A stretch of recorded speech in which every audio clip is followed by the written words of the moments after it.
ஆண்டவரும் இரட்சகருமாகிய இயேசு கிறிஸ்துவின் நாமத்தை துதித்து போற்றி புகழ்கிறேன். இந்த 11வது மாதத்தில் 5வது மனமகிழ்ச்சி நாளை காண பண்ணினார். இந்த 29வது நாளில் வந்து அவரை போற்றவும் புகழவும் அவரை வாழ்த்தவும் தந்த கிருபைக்காய் நான் தேவனை துதிக்கிறேன். கடந்த புயலில் கர்த்தர் நம்மை பாதுகாத்து இந்த நாளில் ஆராதிக்க நம்மை கொண்டு வந்து சேர்த்த தேவனுக்கு எல்லா கனம் துதி மகிமை உண்டாகட்டும். அவரை ஆராதிக்கும்படியாக இந்த காணொளி காட்சியின் மூலமாய் கூடி வந்திருக்கிற உங்கள் யாவரையும் வாழ்த்தி வரவேற்கிறேன். நாம் ஒரு பாடலோடு தேவனுடைய நாமத்தை உயர்த்தி மகிமைப்படுத்துவோம். கைதட்டி பாடி மகிழ்ந்திருப்போம், கர்த்தர் சமூகத்தில் களி கூறுவோம். கைதட்டி பாடி மகிழ்ந்திருப்போம், கர்த்தர் சமூகத்தில் களி கூறுவோம். களி கூறுவோம், களி கூறுவோம், கர்த்தர் சொன்ன வாக்கு தத்தம் சொல்லி மகிழ்வோம். களி கூறுவோம், களி கூறுவோம், கவலைகள் மறந்து களி கூறுவோம். கைதட்டி பாடி மகிழ்ந்திருப்போம், கர்த்தர் சமூகத்தில் களி கூறுவோம். ஆபத்து காலத்தில் நோக்கி கூப்பிட்டா அவர் நம்மை விடுவிப்பாரே. ஆபத்து காலத்தில் நோக்கி கூப்பிட்டா அவர் நம்மை விடுவிப்பாரே. களி கூறுவோம், களி கூறுவோம், கர்த்தர் சொன்ன வாக்கு தத்தம் சொல்லி மகிழ்வோம். களி கூறுவோம், களி கூறுவோம், கவலைகள் மறந்து களி கூறுவோம். கைதட்டி பாடி மகிழ்ந்திருப்போம், கர்த்தர் சமூகத்தில் களி கூறுவோம். பலப்படுத்தி நான் சகாயம் செய்வேன், மரக்கரம் தாங்கும் என்றார். பலப்படுத்தி நான் சகாயம் செய்வேன், மரக்கரம் தாங்கும் என்றார். களி கூறுவோம், கர்த்தர் சொன்ன வாக்கு தத்தம் சொல்லி மகிழ்வோம். களி கூறுவோம், களி கூறுவோம், கவலைகள் மறந்து களி கூறுவோம். கைதட்டி பாடி மகிழ்ந்திருப்போம், கர்த்தர் சமூகத்தில் களி கூறுவோம். உள்ள கையில் அவர் பொறித்து உள்ளார், அவர் நம்மை மறப்பதில்லையே. உள்ள கையில் அவர் பொறித்து உள்ளார், அவர் நம்மை மறப்பதில்லையே. களி கூறுவோம், களி கூறுவோம், கர்த்தர் சொன்ன வாக்கு தத்தம் சொல்லி மகிழ்வோம்.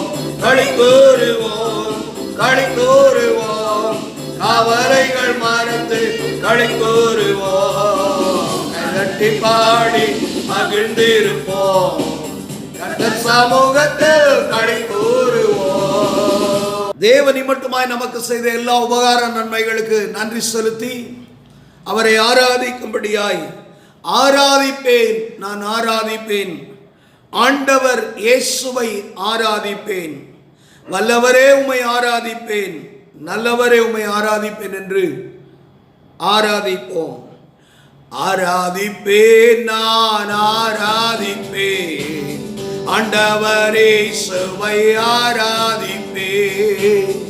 ஆராதிப்பேன், நான் ஆராதிப்பேன், ஆண்டவரே இயேசுவை ஆராதிப்பேன்.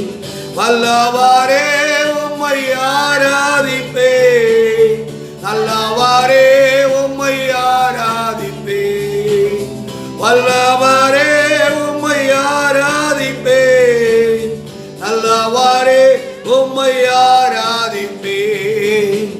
ஆராதிப்பேன், நான் ஆராதிப்பேன், ஆண்டவரே இயேசுவை ஆராதிப்பேன். பரிசுத்த உள்ளத்தோடு ஆராதிப்பேன், அணிந்து குனிந்து ஆராதிப்பேன். பரிசுத்த உள்ளத்தோடு ஆராதிப்பேன், அணிந்து குனிந்து ஆராதிப்பேன். ஆராதிப்பேன், நான் ஆராதிப்பேன், ஆண்டவரே இயேசுவை ஆராதிப்பேன். காண்பவரை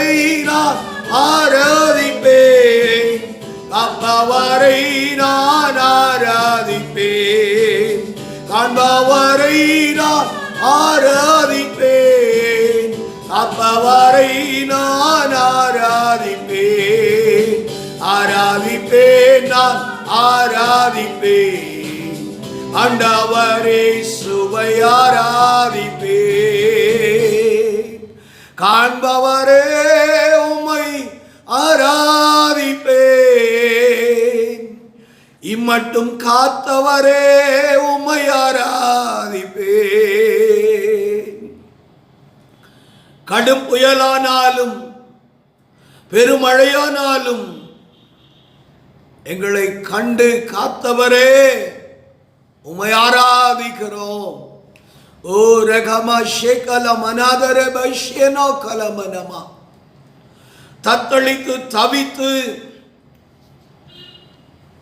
ஈச்ச மரத்தின் நுனியில ஓலையில கட்டப்பட்டிருக்கிறதான அந்த தூக்கணாங்குருவி கூட்டுக்குள்ள இருக்கிற அந்த தூக்கணாங்குருவியை போல நீ அள்ளாடி தத்தளித்த வேளையில உன் கூடு அறுந்து விடாதபடிக்கு, நீ கீழே விழுந்து அழிந்து விடாதபடிக்கு வீசின சூறாவளி போராட்டங்கள் உன்னை உன் இருப்பிடத்தை விட்டு பெயர்த்து கொண்டு போகாதபடிக்கு உன்னை என் கரம் தாங்கினது. உன்னை தாங்கி நடத்தின கர்த்தர் இனிமேலும் உனக்கு நேரிடுகிற எல்லா போராட்டங்களிலும், சத்ரு உனக்கு எதிராய் எழும்ப பண்ணுகிற புயல் காற்றை போன்றதான எல்லா விதமான போராட்டங்களிலும் நீ அசைக்கப்படும் பொழுது, நீ குலுக்கப்படும் பொழுது, உன்னுடைய இருதயம் கரைந்து போகும்படியாய் பெருங்காற்றும் பெருமழை முனை சுழற்றி அடித்தாலும், கண்மலையாகிய நான் உனக்கு மறைவிடமாயிருந்து என் கரத்தினாலே உன்னை மூடி, என் கரத்தினால் உன்னை மறைக்கிறவர் மாத்திரமல்ல, நீ இடம்பெயர்ந்து போகாதபடிக்கு, நீ நிலை குலைந்து போகாதபடிக்கு உன்னை ஸ்திரப்படுத்தி, உன்னை உறுதிப்படுத்தி, உன்னை நிலைநிறுத்துகிறவர் நான் உன்னோடு கூட இருக்கிறேன். நீ கலங்காதபடிக்கு திடமனதாய் என்னை மாத்திரம் நோக்கி பார்த்து என்னை அண்டிக் கொண்டு நில். நான் உன்னை உயர்த்தி உன்னை உருவாக்குகிற கர்த்தர், நான் உன்னை நிலைநிறுத்துவேன் என்று கர்த்தர் சொல்லுகிறார். ஓ ஹல்லேலூயா, ஹல்லேலூயா. காண்பவரே உம்மை ஆராதிப்பேன், காப்பவரே உம்மை ஆராதிப்பேன், காண்பவரே உம்மை ஆராதிப்பேன், இம்மட்டும் காத்தவரே உம்மை ஆராதிப்பேன், ஆராதிப்பேன், நான் ஆராதிப்பேன், என் ஆண்டவரே இயேசுவே உம்மை ஆராதிப்பேன்.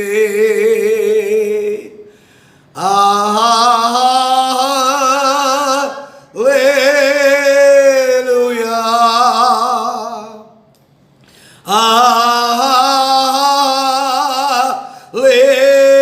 ஹல்லேலூயா,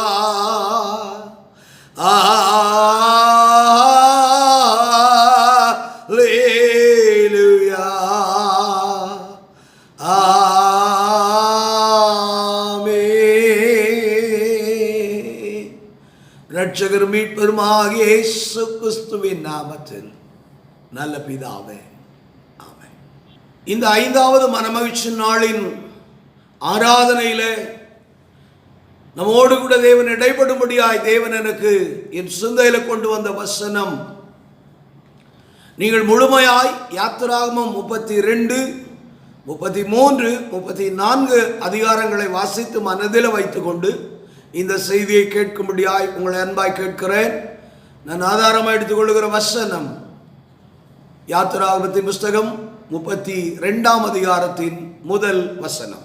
மோசே மலையிலிருந்து இறங்கி வர தாமதிக்கிறதை ஜனங்கள் கண்டபோது அவர்கள் ஆரோனிடத்தில் கூட்டம் கூடி அவனை நோக்கி, எகிப்து தேசத்திலிருந்து எங்களை அழைத்து கொண்டு வந்த அந்த மோசேக்கு என்ன சம்பவித்ததோ அறியோம். ஆதலால் நீர் எழுந்து எங்களுக்கு முன் செல்லும் தெய்வங்களை எங்களுக்காக உண்டு பண்ணும் என்றார்கள்.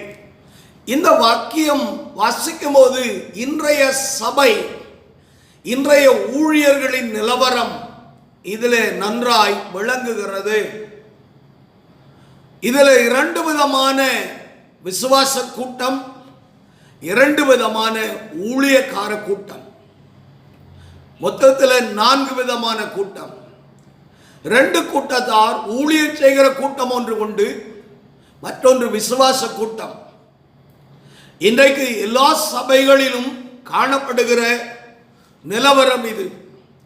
ஆகவே நாம் காண வேண்டியது சங்கீதம் 15 கர்த்தருக்கு பயந்தவனையோ அவன் கனமணுகிறான் என்றிருக்கிறது. இன்றைக்கு விசுவாச குடும்பங்கள் யாரை கனம் பண்ண வேண்டும், யாரை பின்பற்ற வேண்டும் என்கிறதை, ஏனென்றால் அந்த 15ஆம் சங்கீதம் அழகாய் சொல்லுகிறது, ஆகாதவன் அவன் பார்வைக்கு தீர்ப்பானவன், கர்த்தருக்கு பயந்தவனையோ கனம் பண்ணுகிறவன். அந்த சங்கீதம் 15 முதல் வசனம் சொல்லுகிறது, யார் உம்முடைய கூடாரத்தில் வாசம் பண்ணுவான், யார் உம்முடைய பரிசுத்த ஸ்தலத்தில் குடியிருப்பான் என்று ஒரு கேள்வியோடு எழும்புகிறது. எனக்கு அன்பான தேவ ஜனமே, இந்த நாட்களில் சீக்கிரமாய் கிறிஸ்து வரப்போகிறார். நாம் அவரோடு கூட போய், அவரோடு மேகங்கள் மேல் ஏறி போய், அவரோடு யுகாயுகமாய் 1000 வருஷங்கள் அரசாளப் போகிறோம். ஆகவே அதற்காக தான் கிறிஸ்தவம் இன்றைக்கு ஓடிக்கொண்டிருக்கிறது. கிறிஸ்தவ ஜனங்கள் அவரை நோக்கி ஓடிக்கொண்டிருக்கிறார்கள். அல்லாவிட்டால் நாம் ஒரு மதத்தை தழுவவோ, ஒரு மதத்தின் அடிப்படையில் மத சடங்காச்சாரங்களுக்கு உட்பட்ட வாழ்க்கை அல்ல, கிறிஸ்தவ மார்க்கத்தை பற்றி கொண்டு நாம் நித்தியத்திற்கு பங்காளர்களாய் நிற்க வேண்டியவர்கள். ஆகவே இந்த பகுதியை குறித்ததான சில காரியங்களை நான் உங்களுக்கு முன்வைக்க நான் விரும்புகிறேன்.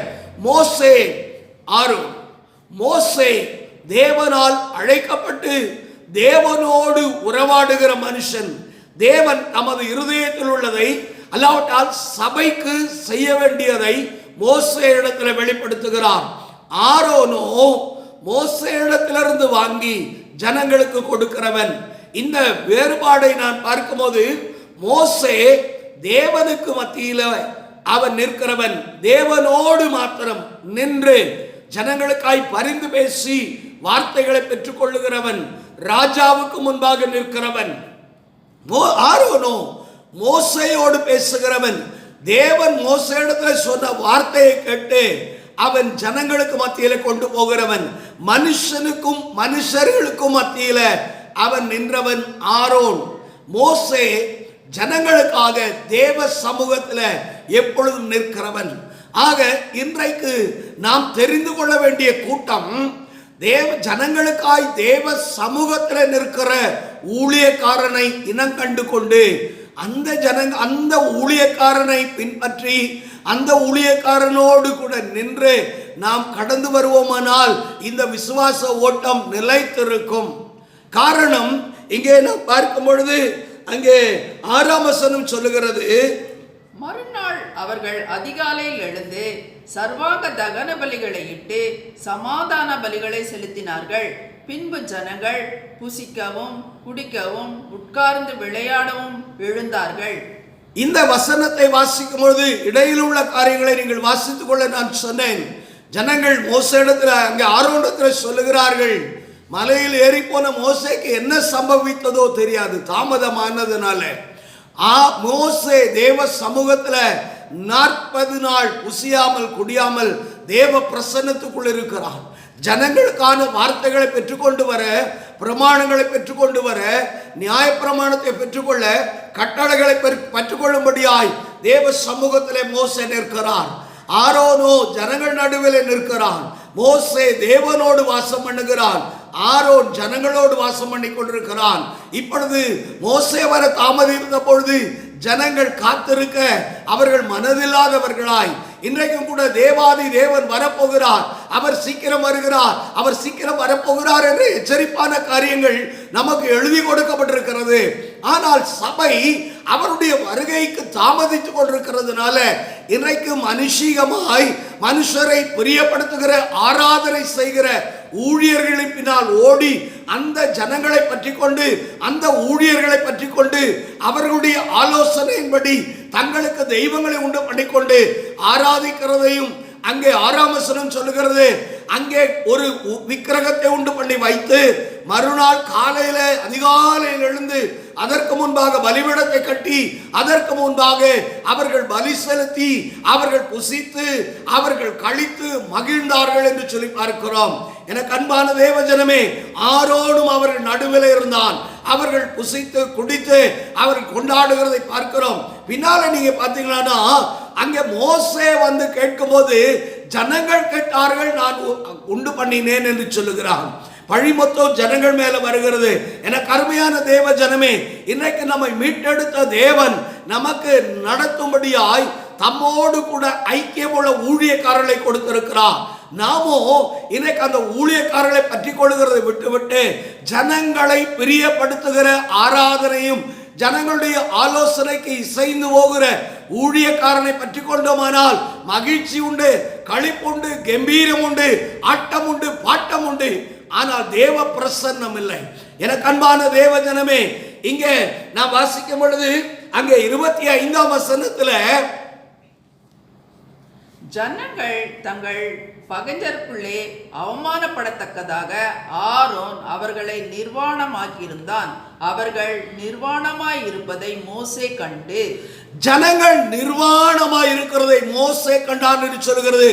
ஆரோன் கண்டதா எழுதவில்லை. ஆரோன் நிர்வாணமாக்கினான், ஜனங்கள் கண்டார். அங்கே மோசே கண்டான். எனக்கு அருமையான தேவ ஜனமே, தேவ பிரசன்னத்தில் இருக்கிற மனுஷன்தான் வஸ்திரம் விலகி இருக்கிறதை, நீ வஸ்திரம் இழந்திருக்கிறதை அறிந்து கொள்ள முடியும். என்னை கேட்கிற அருமையான தேவ ஜனமே, ஜனங்களை பிரியப்படுத்துகிற ஆராதனை செய்கிறவன் ஜனங்களை நிர்வாணமாக்குகிறவன். இன்றைக்குரிய ஆராதனை இந்த பிரபஞ்சத்திற்கு ஒத்த வேஷம்.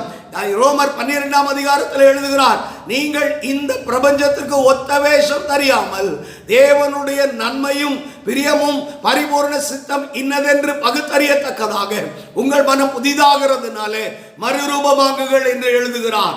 ஆகவே அருமையான தேவ ஜனமே, இன்றைக்கு நாம் மகிமை இழந்து போனவர்களானால் மகிமை இழந்து போனதை தேவ பிரசன்னத்தில் இருக்கிற ஊழியக்காரன் மாத்திரம் அறிந்து கொள்ள முடியும். இங்கே ஜனங்களை நிர்வாணமாக்கினதை அவன் உணர்ந்தான். ஜனங்கள் நிர்வாணமானதின் பலனை குறித்து அந்த 25ஆம் வசனம் சொல்கிறது, ஜனங்கள் தங்கள் பகைஞருக்குள்ள அவமானமாக்கப்படத்தக்கதாக ஆரோன் அவர்களை நிர்வாணமாக்கியிருந்தான். இன்றைக்கு மனுஷருக்கு பிரியமுள்ள ஆராதனை ஆராதித்தோமானால் நாம் ஜனங்களுக்கு முன்பாக சத்துருக்களுக்கு முன்பாக வெட்கப்படுகிறவனாய் மாறி போவோம். சத்துரு முதலெடுக்கிறவனாய் மாறி போவான். நாம் தேவனோடு நிற்கிறவன் ஆனால் முதலெடுக்க கூடாது. நாம் வாசிக்கிறோம் அந்த 32ஆம் அதிகாரத்தில் மோசே தங்களை கெடுத்து அங்கே ஜனங்கள் கெடுத்து கொண்டார்கள் என்று மோசே இடத்துல கர்த்தர் சொல்லுகிறார். சொன்ன மாத்திரத்தில் மோசே இறங்கி வரும்பொழுது அங்கே யோசுவாவுடன் இருந்து சொல்லுகிறான், அது ஜெயதொனி என்று சொல்லுகிறான். ஆனால் மோசே சொல்லுகிறான், அது ஜெயதொனியும் அல்ல, அபதொனியும் அல்ல, அது பாடலின் சத்தம் என்று சொல்லுகிறான். தேவ பிரசன்னத்தில் இருக்கிற ஜனம்தான், மனுஷன்தான், ஊழியக்காரன் தான். நாம் சபை என்ன நிலவரத்தில் இருக்கிறது என்கிறதை அவன் இருக்கிற இடத்திலிருந்து அறிந்து கொள்ளக்கூடியவன். காரணம், அவன் தேவ பிரசன்னத்தில் தேவ ஞானத்தினாலே தேவ மகிமையினால் நிரப்பப்பட்டவன். அங்கே மோசே அதை கண்டு வருகிறான். கண்டு வந்து இங்கே 34ஆம் அதிகாரத்தின் முதல் வசனத்தை வாசிக்கும் பொழுது, கர்த்தர் மோசேயை நோக்கி, முந்தின கற்பலகைகளுக்கு ஒத்த 2 கற்பலகைகளை இழைத்துக்கொள். நீ உடைத்து போட்ட முந்தின பலகைகளில் இருந்த வார்த்தைகளை அவைகளில் எழுதுவேன். அங்கே அந்த 34ஆம் அதிகாரம் முதல் வசனம் என் இருதயத்தை கவர்ந்த ஒரு வார்த்தை உண்டானால், இருந்து வார்த்தையை எழுதுவேன் என்று எழுதுகிறார். முந்தின கற்பலகைகள் இருந்து வார்த்தைகளை எழுதுவேன் என்கிறதை அந்த வேதம் அழகாய் பச்சிடப்பட்டிருக்கிறதை ஆவியானவர் பதிவு செய்திருக்கிறதை பார்க்கிறேன். அப்படியானால் மோசே முந்தின கற்பலகைகளை அங்கே உடைத்து போட்டான். இது எதை விளங்கப்படுகிறது தெரியுமா? தேவ பிரசன்னத்தில் இருக்கிற ஒரு ஊழியக்காரன் தான் ஜனங்கள் தங்களை கெடுத்து கொண்டதையும் சத்துருக்களுக்கு மத்தியில அவர்கள் அவமானப்படத்தக்கவர்களாய் மாறி போனதையும் கண்டு அவன் தேவ வைராக்கியம் கொண்டவனாய் அங்கே தேவனோடு உறவாடுகிற ஐக்கியம் உள்ளவனாய் இருந்ததனால அந்த கன்மலையாகிய கிறிஸ்துவை, அந்த உடன்படிக்கையின் கற்பலையாகிய கிறிஸ்துவை அவன் உடைத்தான், அங்கே அடித்தான். உடைக்கப்பட்டதனால ஜனங்களுடைய சாபம் நீக்கப்பட்டது, ஜனங்களுடைய நிவிர்த்தி அங்கே உண்டானது. தேவனோடு நிற்கிற மனுஷன்தான் பிராயச்சித்தத்தை கொண்டு வர முடியும். ஒரு பிரதான ஆசாரியன் மாத்திரம்தான் அவன் மகா பரிசுத்த ஸ்தலத்துக்குள்ளே கடந்து போய் அங்கே தேவனிடத்துல அங்கிருந்து வார்த்தைகளை பெற்றுக்கொண்டு வர முடியும். அதுபோலதான் எனக்கு அருமையான தேவஜனமே, மோசே தேவனோடு நிற்கிறவனானபடினாலே தான் அங்கே மோசே அந்த கற்பலையாகிய நியாயப்பிரமாணியனாகிய கிறிஸ்துவை உடைத்ததனால, அங்கே நொறுக்கினதனால மீட்புண்டானது. ஆகையினாலே தான் 34ஆம் அதிகாரம் முதல் வசனம் சொல்லுகிறது, நீ முந்தின கற்பலைகளுக்கு ஒத்த கற்பலைகளை இழைத்து கொண்டு வா என்று எழுதி சொல்லுகிறதை பார்க்கிறோம். எனக்கு அன்பான தேவஜனமே, இப்பொழுது மோசே அங்கே நியாயப்பிரமாணிகனை நொறுக்கினவன் இப்பொழுது எந்த ஜனத்திற்காய் நொறுக்கினானோ அந்த ஜனங்களை உபதேசத்தை கொண்டு இழைத்து அங்கிருந்து அவர்களை மருங்கும் சுத்திகரித்தவனாய் செம்மையாக்கினவனாய் சுமந்து கொண்டு மேலே ஏறி போகிறான். இப்பொழுது தேவனாகிய கர்த்தர் அந்த ஜனத்தில் தம்முடைய வார்த்தையை உள்ளும் புறமுமாய் புதிய பண்ணினதை பார்க்கிறோம். எனக்கு அன்பான தேவ ஜனமே, இன்றைக்கு தேவ பாதத்தில் அமர்ந்திருக்கிற, தேவ பிரசன்னத்தில் இருக்கிற ஊழியக்காரனோடு உன்னுடைய ஐக்கியம் இருக்குமானால் அவன் தேவனுடைய வார்த்தைகளை கொண்டு, உபதேசத்தை கொண்டு உன்னை சீராக்கி, உன்னை செம்மையாக்கி, தேவனுடைய வார்த்தைகளை எழுதும்படியாய் தேவ பிரசன்னத்துக்கு, தான் தேவனோடு உறவான இடத்துக்கு உன்னை கொண்டு போய் சேர்ப்பான். அப்பொழுது தேவன் தமது வார்த்தைகளை உன்னிலே எழுதுவார்.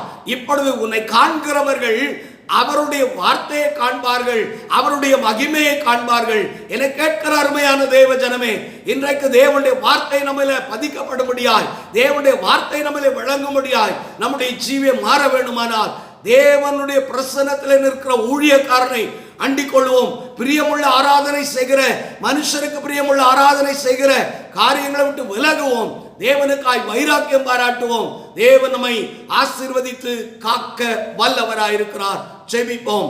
அன்பின் பரலோக பிதாவே, ஆசீர்வதிக்கப்பட்டதான இந்த வார்த்தைகளுக்காக உமக்கு நன்றியும் துதியும் ஸ்தோத்திரத்தையும் செலுத்துகிறோம். கர்த்தர் தொடர்ந்து நீர் உம்முடைய ஜனத்தை பக்குவப்படுத்தும், சீர்படுத்தும். உடைய வார்த்தைகளை அவர்களில் பதித்து உடைய வார்த்தைகள் அவர்களை வழங்க கிரியை செய்வீராக. ஆசீர்வதியும். இயேசு கிறிஸ்துவின் நாமத்தில் ஜெபிக்கிறோம் ஜீவனுள்ள நல்ல பிதாவே, ஆமென். நம்முடைய கர்த்தராகிய இயேசு கிறிஸ்துவின் கிருபையும் பிதாவாகிய தேவனுடைய அன்பும் பரிசுத்த ஆவியானவருடைய ஆளுமை வழி நடத்துதலும் அன்பும் இன்றும் என்று சதா காலங்களில் நம் அனைவரோடும் சகல பரிசுத்தவான்களோடும் அப்படி வருகிறவரிடம் இருந்து ஆசீர்வதித்து காப்பாராக. ஆமென்.